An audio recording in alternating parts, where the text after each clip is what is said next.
Hello and welcome to WION World is One. I am Ghadi Francis and I'm back for a new episode of the West Asia Post, your weekly dose of news, updates and ground reports from the most volatile region in the world. Today we will discuss the new shifts in politics in West Asia. Is the United States losing significance? What does the Saudi Arabian-Iranian mean? And now, Syrian Foreign Minister, after 10 years of hostility, is in Riyadh. Will this bring peace to the much politically charged region? We tell you.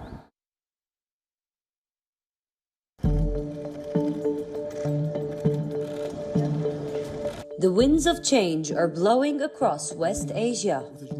The diplomacy of truce is making headlines. Rivals are mending ties. And on top of it all is Saudi Arabia.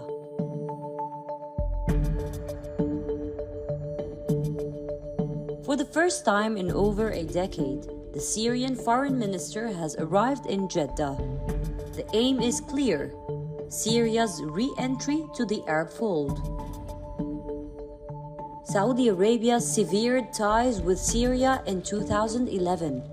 Back then, Syria was going through a political crisis, with an uprising slowly turning into a civil war. A proxy conflict was at play, and Riyadh was among the backdoor players. The big West Asian leaders, including the likes of Saudi and Qatar, ended all ties with Syria. Damascus was left isolated, with allegedly Iran alone by its side. A decade has passed since then, and recently Syria has been on diplomatic overdrive in the region. Countries that once called Syria their enemy are now acknowledging its role in the region. The process has noticeably accelerated since the unfortunate earthquake. But how did we get here? The answer is Saudi Arabia's new foreign policy. Last month, Riyadh called a truce with Tehran. In a landmark deal brokered by China, the two countries agreed to reopen consular services, moving towards peace. For years, the Saudi policy has been dominated by its hostility towards Iran. Tehran's allies like Assad were cornered and often indirectly hit by the kingdom. Now what has changed? The new de facto ruler, Prince Mohammed bin Salman, is looking to reshuffle the region's geopolitical map. And Syria has emerged as a crucial chess piece in its foreign policy gambit. Earlier this week, Syrian Foreign Minister Faisal Miqdad met with the kingdom's Deputy Foreign Minister Walid al-Khuraiji. According to the statement issued by Riyadh, the two leaders discussed the steps needed to reach a comprehensive political settlement of the Syrian crisis, which will then help achieve national reconciliation and contribute to the return of Syria to the Arab fold. If Syria rejoins the Arab League, it would be a big win for Bashar al-Assad. But the road to success is never easy. A handful of Arab League members have expressed their resistance to bringing in Syria back from the cold. Qatar, for once, is staunchly against the move. Even Egypt is wary, fearing action from the United States. Regarding the state of Qatar, I have made its position clear in different forums. There were reasons for the suspension of Syria from the Arab League and the boycott of the Syrian regime in that time, and these reasons still exist, according to us, in the state of Qatar.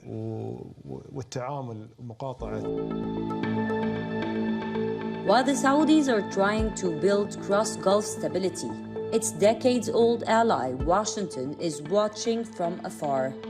Even though the US welcomed the Saudis' truce with Iran, CIA chief William Burns was quick to visit the kingdom and reportedly expressed his displeasure on being blindsided by the Iran deal. The Arab League meeting is due next month. The West will be taking note of all developments. And if Syria does make it back to the grouping, then it will certainly leave the US in a tizzy, marking a fresh start of Saudi's regional and diplomatic dominance. From Turkish politics and much more, we have a lot lined up in this episode of the West Asia Post. But first, let's take a quick look at what's making the headlines across the region. The Qatari Prime Minister says talks of Syria returning to the Arab League is still a speculation, as reasons for its removal still exist. Statement comes as 9 Arab nations meet in Jeddah to discuss the end of Syrian isolation.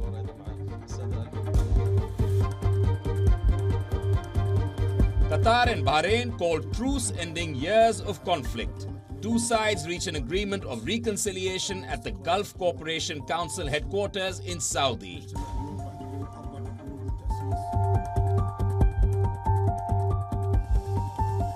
Major prisoner exchange involving hundreds of captives from Yemen's civil war gets underway, after truce talks between Saudi Arabia and Houthi rebels enter its second round.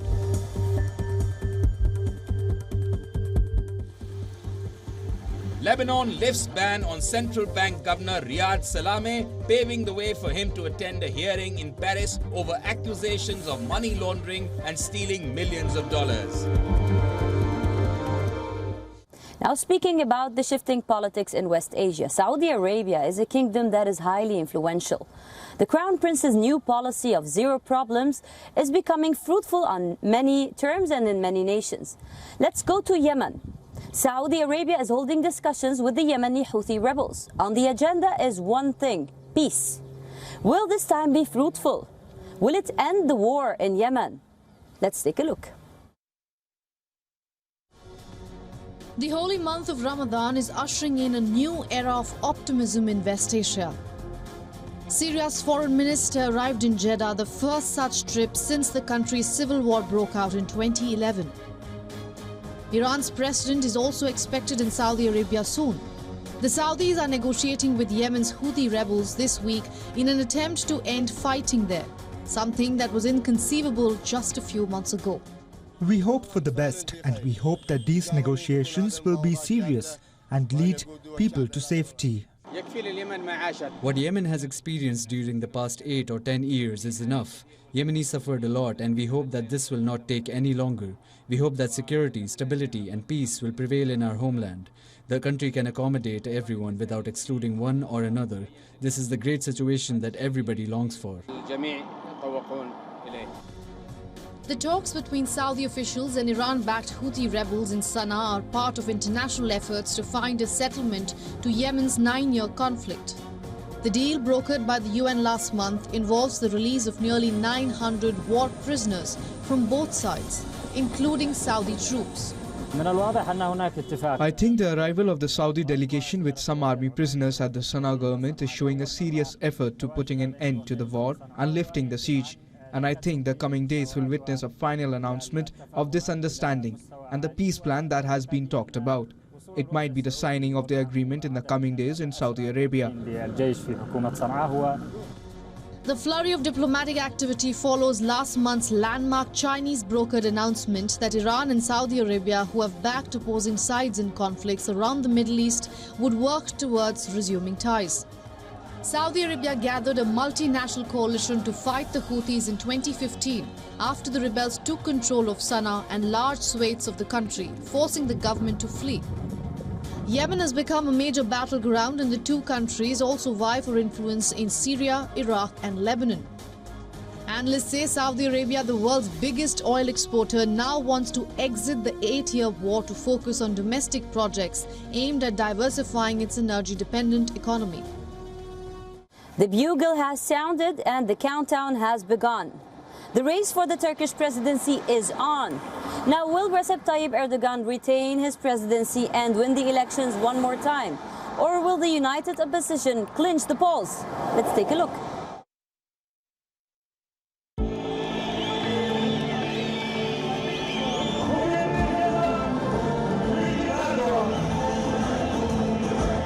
İşte Türkiye.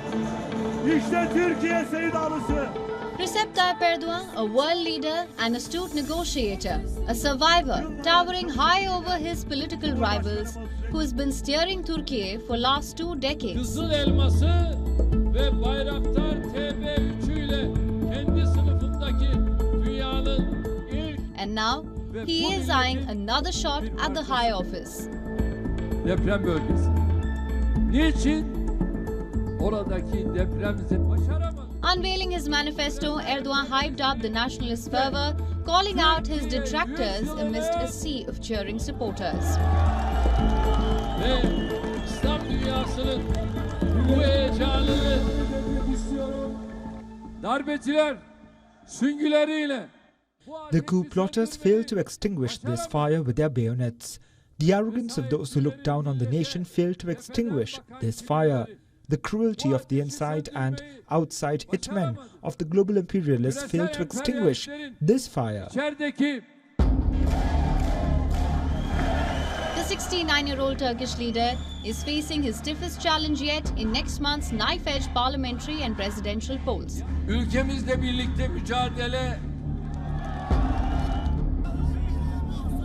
Someone who has survived a coup in 2016 is now battling on multiple fronts: a devastating earthquake, rampant election, and a flagging economy. Despite the escalating cost of living crisis and the lira losing its sheen, the turf was not as difficult for Erdogan a few months ago. It was the devastating earthquake that changed the trajectory of the election. More than 50,000 people were killed. There was devastation worth billions, and it collectively hit the already slumping Turkish economy hard.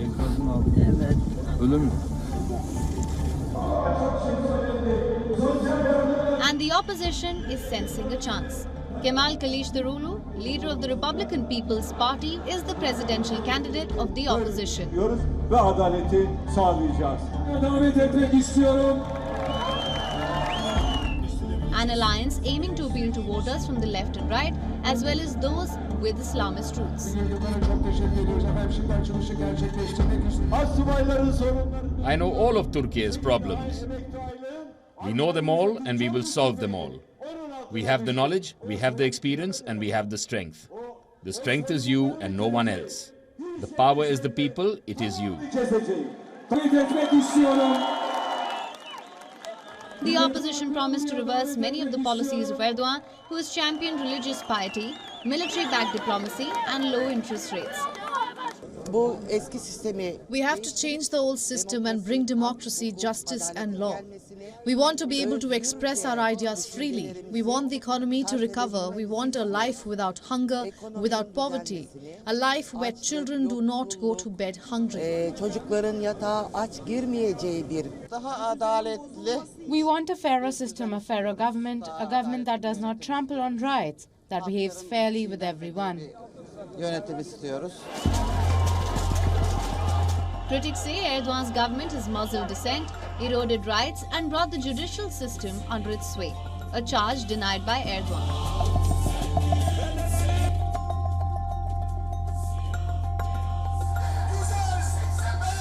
Former CHP leader Muharrem İnce, who ran against Erdogan in the 2018 election, and Victory Party leader Sinan Ogan also joined the race.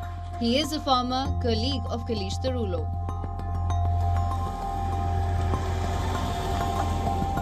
Initial polls since the recent quakes show that despite all the odds, Erdogan is still able to largely retain his support. But the emergence of a united opposition could alter Erdogan's dream of ruling Turkey into a third decade.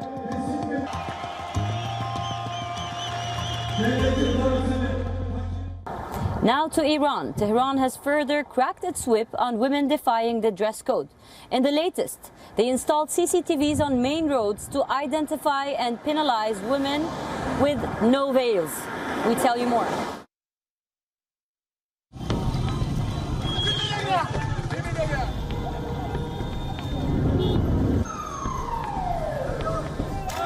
Iranians have been up in arms for months, defying a crackdown by the regime.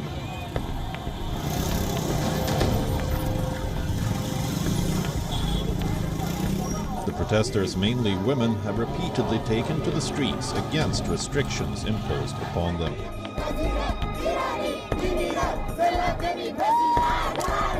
6 months on, while the street protests has tempered down, the anger rages on.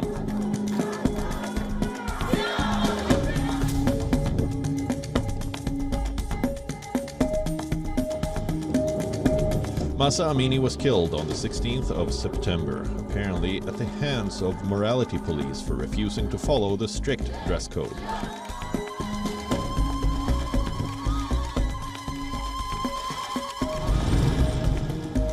Which mandates that women should wear hijab or head coverings. Now, the Iranian government has taken its crackdown to a new level. These CCTV cameras in Tehran are not meant to keep an eye on errant drivers or to keep a tab on criminals, but they have been installed in public places and thoroughfares to identify and penalize unveiled women.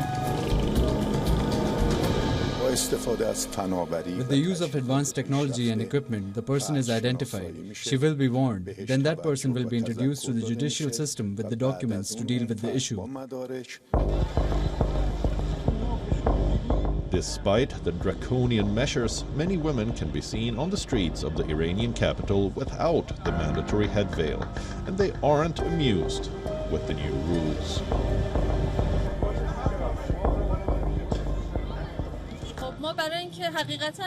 Well, it's a truth that you need to abide by the hijab laws in order to avoid being troubled and having issues caused, but something that is forced is never pleasant. Hopefully, it's a decision regarding the hijab situation that appeases and calms the people, not one that causes stress and turmoil for people, especially women again. The protests are also against the promised reforms by the Islamic Republic.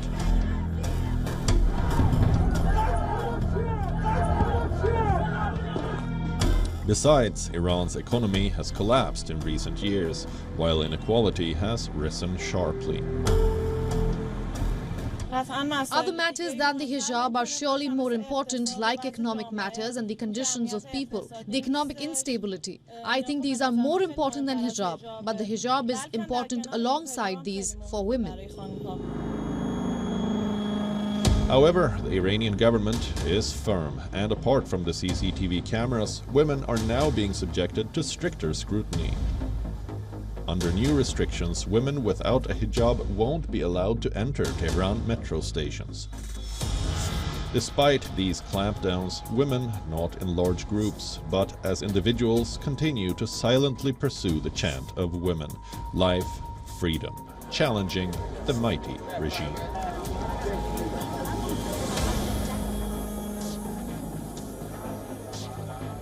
Glorifying Saddam Hussein in Iraq is a crime. But for some Jordanians, revering the toppled leader as a figure for defying the West is not something weird. In our next report, we tell you why some Jordanians still hold this leader so high.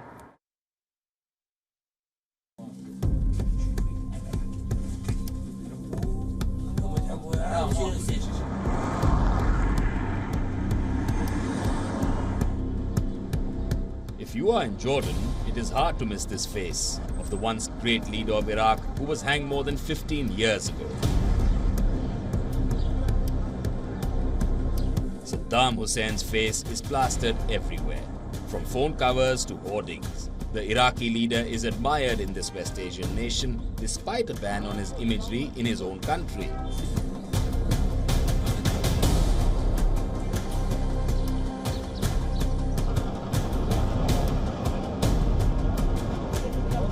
In March 2003, the US launched its invasion of Iraq.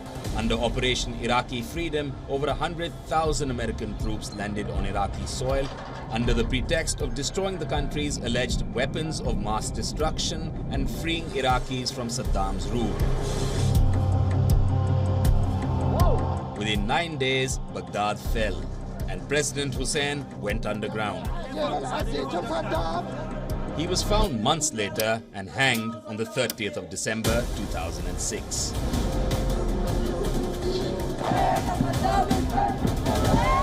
In Iraq, it is an offense to display photographs or slogans of the toppled dictator. 17 years since his death, Baghdad is still arresting people who quote-unquote glorify Saddam Hussein.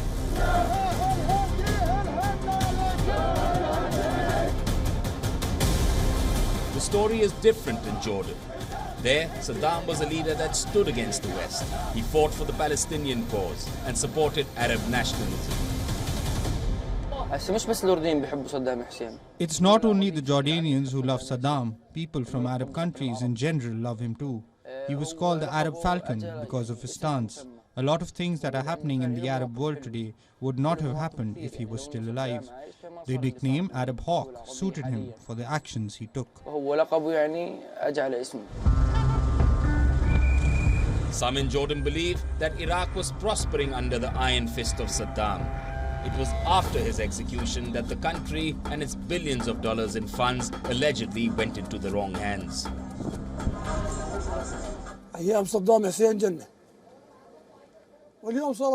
Iraq was a paradise in Saddam's time. Today, it is in ruins. All the Iraqi passengers who get into my taxi and whom I ask about Saddam tell me that since Saddam, Iraq no longer exists. More than a decade has passed since the leader was captured, tried and hanged. Over 200,000 Iraqi civilians were killed before the US withdrew from the nation. Iraq still remains deeply scarred by conflict, marred by economic devastation and political upheaval, raising a pertinent question. Was removing Saddam Hussein worth the war and the colossal losses it inflicted on a people who are now in dire straits?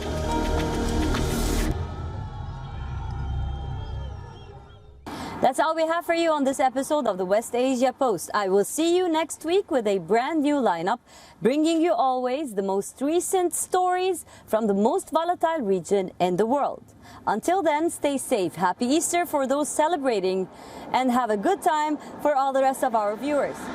I'm Ghadi signing off from Lebanon, and you're watching WION World is One.